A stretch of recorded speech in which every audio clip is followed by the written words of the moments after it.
Hey there, everyone.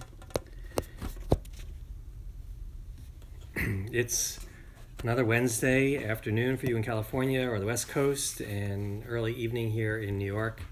And it's a pleasure to be with you again to talk about slow medicine and my work to help people deal with life these days. As a physician, more often than not, I'm asked questions about the body, but I think these days people are recognizing that our body is really affected by the forces around us in nature and the environment, as well as what's going on inside, meaning our level of stress, which gets into our thoughts and all the things related to that. And when this world being as upside down as it seems to be now, it's hard to contain the thoughts in a way that keep us feeling calm and, of course, keep our autonomic nervous system or stress levels reasonably neutralized so that our body doesn't suffer. So I imagine you are experiencing that in one way or another. That might be the subject for tonight, or it could be any other question that you may have to throw at me that I'd be delighted to answer while we're together.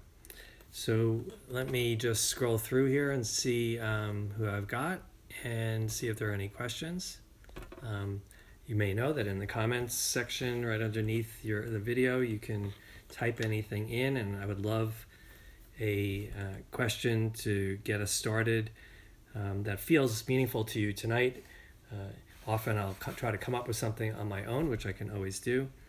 But it's so great to be able to respond to somebody's current thinking and the struggle that you may be experiencing in this exact moment. So let's start with another question that I get a lot, which is how to balance medical science, the advice of your doctor, or doctors or health professionals that are conventionally trained, Western medicine trained, and your own thinking and desire to fill in some gaps with things that are a little bit more holistic. How do you communicate with doctors when you want to tell them that you'd rather not take their medicines, though you're not denying that you have something to address, but you really want to explore other options? Very often people are met with a look, you know what I mean? A look which is dubious. Maybe even worse than that is one that looks condescending, critical, that you would even think that what they know is not the most important thing and that there would be anyone else that you might question. So doctors do have a little bit of an ego, as you know, although I don't want to speak for every one of them. We all have egos. And when we give advice to anybody, we would love our advice to be taken seriously and met with a real appreciation and respect. And often we give our advice sincerely. Our hopes are that somebody will follow our advice because that's what we really think is best for them. And so doctors are no different. So I first want to start with that, which is they're human beings. They have those feelings. And their reactions maybe are truly human. That said, they're also professionals. And we expect them to be able to contain themselves a little bit better sometimes, where they could hear us because we are the primary person involved here when it comes to our health. They're there to provide some advice, and we have a right to seek counsel wherever we may like. And these days, people are getting more and more familiar with the power of self-healing, of other healing modalities, and not to do it instead of Western medicine all the time, but sometimes in a complementary fashion. But occasionally, alternatives are a good choice to begin, especially when something is not immediately life-threatening or that critical. So I think that that's a question that I can begin to address. But how do you have this conversation where you can get that point across, and maybe do one more thing, which is to then gain some degree of respect, appreciation, and support for your desire to do that from a doctor who may initially be a little hesitant to agree with you or to support it. My recommendation, I'll give you a story about my own career. I went to medical school very conventionally in Philadelphia, Pennsylvania, and I was trained the way most doctors are trained, with textbooks of science, with an understanding of what research looks like and what credible research is. A fairly narrow window, though, meaning that it had to be sort of Western and go through that type of research, because all the other modalities out there, including chiropractic, which is very common, acupuncture. When I went to medical school in the 1980s, they were still in existence, but there was really no discussion of those in medical school as if they were to be taken seriously. That's how I was trained, and I learned medicine that way, and it was, good for me, interesting. It allowed me to be a good internist, to understand how to assess people and do medical diagnostics, and ultimately help them with treatment protocols that were from that toolkit that I had been trained to use, which was mostly medicines, pharmaceuticals, as an internist. I wasn't a surgeon, but then I often would refer people to surgeons. So this was my world and my worldview. I remember a few years into my practice, a woman who was about 75 years old. She was British, but lived in the United States near where I practiced. She was a lovely lady. Her name was Grace. And she came to my office, and she had a relatively common medical condition called atrial fibrillation. Her heart rhythm was a little abnormal. It wasn't regular, and she was perhaps a little bit at risk for a stroke. And she was advised to take anticoagulants as well as medications to try to regulate her heart rhythm. And she was somewhat opposed to taking medicines, which is not that uncommon these days, but back then, this was in the 90s now, most people were still complying with doctors' recommendations. And she asked me a question, but she was British, as I said, and as a British citizen, she was exposed to homeopathy, which is very popular in England, in particular, Germany, France, very, very popular there. And she asked me the question. She said, do you think I could take hawthorn berry extract, a homeopathic preparation? I remember it pretty vividly, because I sort of remember my response to her and then her response to me. So I said, Grace, I don't really know about that too well, but I can tell you've got a pretty significant condition and you don't want to play games with it. And you don't want to take a chance. And she said to me, remember, she was 75, and at that point I was probably in my 30s. She said to me, young man, I could be your grandmother, and you're not talking to me with respect. And I am going to do what I want to do. I thank you very much for your attention. And she basically left my office that day. She didn't leave me as a patient, but she was basically declaring her autonomy and her ability to make such a decision and to go and find the thing that she felt was better for her at the time. And that was my first encounter with somebody talking to me about homeopathy and something truly alternative for something that was a pretty significant medical condition. And I remember my response because she sort of put me in my place. She didn't mince words. She was older and more mature. She wasn't intimidated by me in any way. And she just basically laid it out. 25, 30 years later, most doctors are receiving this type of question all the time. And perhaps they're a little bit better prepared, but I think what I hear from my friends and family, their answers are often quite the same. They're somewhat stubborn, they're somewhat rigid and closed-minded. So how do you approach a doctor who's stubborn, rigid, closed-minded?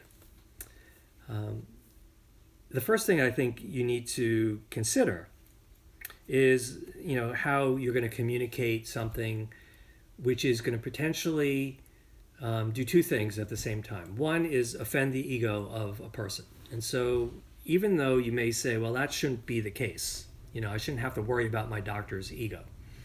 I agree with that wholeheartedly.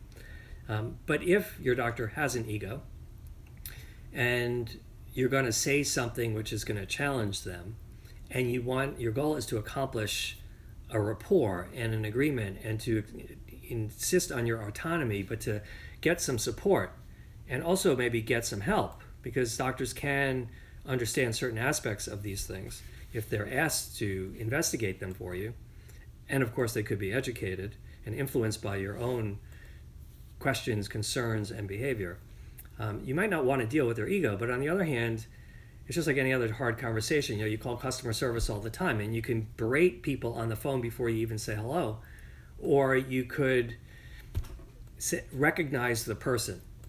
Oh, you must be having a hard day. Oh, you've got a lot on your mind. Oh, this extra question is going to take a few more minutes, but I really appreciate it. I respect your opinion. That's why I'm here, and I hear what you have to say, and I take that seriously. I've done some research, and I wonder if you wouldn't mind me asking you some questions about that, as opposed to coming out and saying, what do you think about hawthorn berry extract? Or I want to do acupuncture, and I'm going to do that. Is that okay? Invite the question. What do you think about this? And if the answer is I don't know much about it, then say, well, I respect that. In medical school you learn so many things, probably don't have time to study that. But in my research and my experience, my sense is that this could be of value to me, and maybe in concert with what you have. And since my condition is not that serious right now and stable, and I'd like to exercise my will, I would love to be able to try it, and it would feel really meaningful to me if you supported that. This is the tenor of the conversation that I would have. Doctors may still say, well, I don't think you're making a great decision, but they will, in general, with that type of invitation, when they're treated with respect and seen as a person, where you even admit perhaps that they're not going to know what you're talking about, and that's okay. But if you come in with an attitude, as an example, which is, how come you doctors don't know anything about nutrition? What do you think you're going to receive in response? And of course, that's not the point. Doctors play an important role in our lives, because if you're really sick one day, let's say you're in an emergency room, or you're worried you have cancer, or you have something really serious going on that you need Western medical analysis quickly, and you want to have somebody who knows you well enough and trust, so that you can have a conversation about what decisions need to be made and how to make them and what to do about them. You want a friend in this as well as a professional. So you're cultivating a relationship.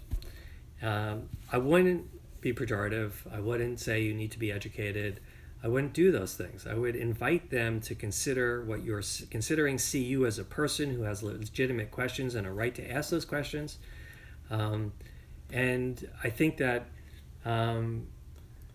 yes, it's important that you establish your own autonomy and authority in the room. Somebody wrote just now, and I couldn't agree more, with the comment that there are some really good doctors out there, and it's so critical that you find one. Like if you're around, let's say, a doctor where you tried this and you're just getting nowhere, and in fact you're getting disrespect and you feel terrible when you leave, the best thing you could do going forward is to try to find somebody who will treat you well. Most of my colleagues, certainly those that I trained with and I knew really well and or worked with over years, really have a great heart. They're stressed beyond belief, which is not an excuse, but it is an explanation for why they're so time limited and maybe impatient. But if you find somebody and you ask a question with respect, you should receive an answer with respect. And I think what has happened in our culture, and you see this play out on all sorts of different levels with all sorts of institutions, is already this collective attitude that, this group of people is not to be trusted, that group of people has corrupt motive and intent. And so you walk into the rooms and you're already hot and aggravated, and that energy comes across. It's not a way to set up a one-on-one conversation, especially to somebody you want to be trusted in your life and to respect you and to truly care about you. So to develop a good relationship with a doctor, it requires effort on both parts. And the first thing you can do, of course, is to do some research, and word of mouth is as effective here as anything else, where you speak to people who've had experience with doctors to find somebody who will have this conversation with you. The other thing you could do is to look for somebody who's had some real serious background and training in integrative medicine. And that doesn't mean only MDs. But integrative medicine, essentially, which is what I've learned when I went back to school to study with Andrew Weil, is an approach where you may take whatever you have learned primarily, but you add it to all these other things that you can learn subsequently. And so you try to integrate the best of everything that could be applied at the time for an individual's situation. And when people are open-minded like that and they've explored other modalities, they're usually more conversant in it and more willing to listen and learn from you, because very often patients who have the motivation to learn a lot about what's going on for them may know more sometimes than their physicians and their doctors. And that's sometimes doctors who have big egos don't really appreciate that. But a good doctor, a person with a good heart, will really respect that and may be open-minded enough to even learn from you. Certainly have a conversation with you where they're going to listen carefully and help you consider the options more fully. I like to suggest a plan for people when I see them, which is, look, you have several options. You can take the drugs. You could try lifestyle medicine, managing stress, looking at your diet, resting, that sort of thing. You can do something a little bit more like slow medicine, which is all those things, and work on your relationships, work on harmony within, work on your spirit. You could do those things first, and if it doesn't work, you have plan B. You may even have plan C. And you can speak to your doctor. Well, look, my blood pressure is a little high. I know you want me to take medications. I definitely don't want to keep it high, but this is what I'm going to do first. I'm going to get outside. I'm going to take a walk every day. I'm going to eat differently. I'm going to relax, meditate, do something for stress. I'm going to work on some of my relationships that really bug me. I'm going to examine other things that I can do. I'm going to make some changes in my life. I'm going to do that sincerely for a couple of months. I'll come back. We'll reassess my blood pressure. If it's still high, I'll talk to you again about medications. I might, at that point, talk to you about maybe other modalities I might add. Maybe I'll try acupuncture. Maybe I'll get a massage periodically to help me relieve stress. Maybe I'll take some supplements. But you can talk to your doctor, which is, I'm not ignoring what you're telling me. I'm not forgetting the fact that these things could hurt me going into the future. And I am concerned, but I want to do it in a way that maybe I can do this more holistically, because if I can do it more holistically and not need your medicines now, maybe that's good for me in the long run. And you'll be satisfied because my blood pressure will be lower, and I'll be satisfied because my life will be in better balance. That's the goal. That's the goal for all of this, which is to work cooperatively, put heads together, think outside the box at times, get creative, and put together a plan that will help you be in control, but get the support you need from experts like the medical practitioners that are available to us. One of the struggles, though, I think that we all experience is, the cost of some of this. It's peculiar, I would say, really sort of an upside down system, frankly, when you could go to a doctor and get prescription medications, which we know have side effects and maybe other problems. They may still work, but they may have significant side effects, so we may want to go in another direction. Let's say we want to do acupuncture, but when we will go to the acupuncturist, that's not covered by insurance. And so we have this predicament, which is my preferred treatment is very costly, yet the thing that I really want to avoid is, a $10 copay or something, which is a lot better. And so where are we motivated? Often by the system in terms of how to take care of ourselves. And I think that's what's upside down. It would be great for all of us to see the emphasis on the lifestyle management, the prevention, those things that may be supported by the insurance that we pay, because our insurance companies would love it if we didn't get sick at all, because that's when we utilize the most resources. But they have such a short-term view, like 1 year at a time. It's not that likely you're going to get sick this year, so they don't want to invest in your 10 visits to an acupuncturist, because when you're really going to get the heart attack from your high blood pressure is 10 years from now, and they're probably not going to be your insurance company anymore. And so this model is definitely broken. This model does not work for us. Western medicine is great to save us from a life-threatening catastrophe. And hopefully we have insurance so we don't pay the $100,000 hospital bill. But for the day-to-day way we need to take care of ourselves, the whole country, from our educational system to the medical systems itself, don't support our access to and understanding of those things that could really help us prevent disease, deal with symptoms and diseases early in their course that doesn't wind up getting us that sick that we need anything more invasive. That's my dream. I hope that happens. In the interim, my practice is to see people, speak to them about their lives, and to help them look at those variables that have some room for improvement and put together a single plan that helps them get it together and be organized and efficient, and an approach that not only helps their body but helps their mind and spirit, so that day to day you feel good. It's great that we can prevent diseases 10 years from now, but part of what we'd love to know is that the effort we put in now also helps us feel better today. And that's what I think my work, Soul Medicine, and the work of many other people who do this sort of thing can be really valuable.